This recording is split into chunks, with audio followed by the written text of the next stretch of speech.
So President Bill Clinton set to speak last night. Everybody's looking forward to it, and he pulls a Clinton. So what is that? First of all, terrific speech, clearly laying out everything, destroying the Republicans. Also, talking way too long. He spoke for 50 minutes. It was a little self-indulgent. It could have been about a third shorter, but he went into great detail. If people actually stuck with him throughout the whole speech, I'm really glad that they heard those details. And there were parts I did not agree with when he talked about how Simpson-Bowles Commission was a great commission. We should follow their ideas. I was like, oh, hell no. And so when he talked about how President Obama was ready to cooperate again, constructive cooperation, I was like, no, don't do that.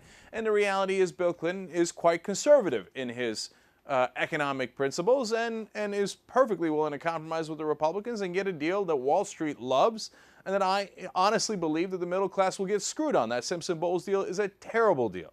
Now, having said that, the rest of the speech, laying out what is exactly wrong with right-wing ideology and what is right with President Obama and Democratic ideology, such as it is, was spot on. So, first, let's talk about the numbers, because you can't argue with these. And he makes the best case on job creation. Since 1961, for 52 years now, the Republicans have held the White House 28 years, the Democrats 24. In those 52 years, our private economy has produced 66 million private sector jobs.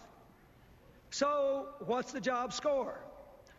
Republicans, 24 million, Democrats, 42. That's such an important point, because when they tell you, oh, don't worry about it, we just give tax cuts to the job creators, and then so under Republicans you create more jobs. It's just not true. It's not even close to true. 24 to 42, and they had more years. All right, now how about the deficit? They keep saying, oh, we're really concerned about the deficit. Really? What are the real numbers? Don't you ever forget, when you hear them talking about this, that Republican economic policies quadrupled the national debt before I took office, in the 12 years before I took office, and double the debt in the 8 years after I left, because it defied arithmetic. And under Clinton Gore, of course, they turned giant deficits into huge surpluses. And Bush turned those surpluses back into deficits. The Republicans are horrible at creating deficits, giant deficits, although they talk a big game. And they're not very good at creating jobs either. Those are the facts. That's part of the reason why this speech was terrific, because it pointed out obvious and real facts. So, one more statement that's fun about Republican math. It's arithmetic. We simply cannot afford to give the reins of government to someone who will double down on trickle down. That's a really good line, but he was just getting warmed up. Here come the really great lines from the speech. They want to cut taxes for high-income Americans even more than President Bush did. They want to get rid of those pesky financial regulations designed to prevent another crash and prohibit future bailouts. And they want to make enormous cuts in the rest of the budget, especially programs that help the middle class and poor children. As another president once said, there they go again. You know anything about American politics, that line is a total and utter winner. Of course, referring to a knockout punch Reagan had in one of the debates, and perfectly applied to the Republicans in this case. Here comes another great line.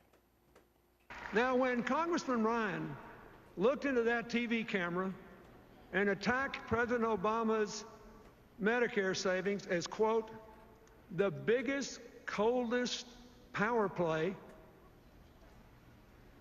I didn't know whether to laugh or cry. Because that $716 billion is exactly to the dollar the same amount of Medicare savings that he had in his own budget.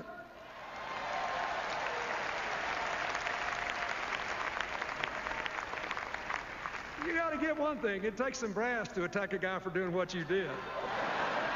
He was the folksy professor last night. He threw out a lot of numbers and a lot of details on policy, but he did it in such a folksy way, everybody laughed along. Yeah, it does take some brass, doesn't it? Great messaging. Now, the final two things are what's really important here, because he summarized this election in a nutshell here in this statement. In Tampa, the Republican argument against the president re-election was actually pretty simple, pretty snappy. It went something like this. We left him a total mess. He hadn't cleaned it up fast enough, so fire him and put us back in.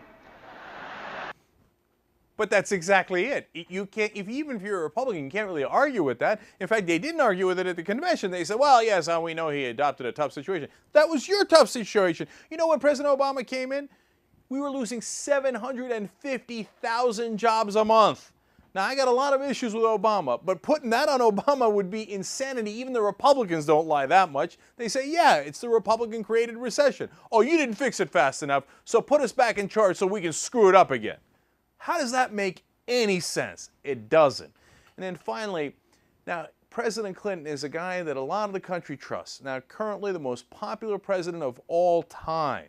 So that's why the Republicans hide George W. Bush, because he's so incredibly unpopular. He wasn't even invited to their convention, and the Democrats put Bill Clinton front and center. And so the American people needed to hear this line. President Obama started with a much weaker economy than I did. Listen to me now. No president, not me, not any of my predecessors, no one could have fully repaired all the damage that he found in just 4 years. Here's a president that a great majority of the country trusts. About a 66% popularity rating. 2/3 of the country is saying, I trust that guy. He's saying, I couldn't have fixed it in 4 years. You got to reelect this guy and let him finish the job. Absolutely terrific speech. Overall, even though it clearly had parts that I disagreed with, might have gone on too long, you could make all that criticism. But the bottom line is, you watch that speech and you think, Obama or Romney? It's not even close. It's not a question. It's obvious.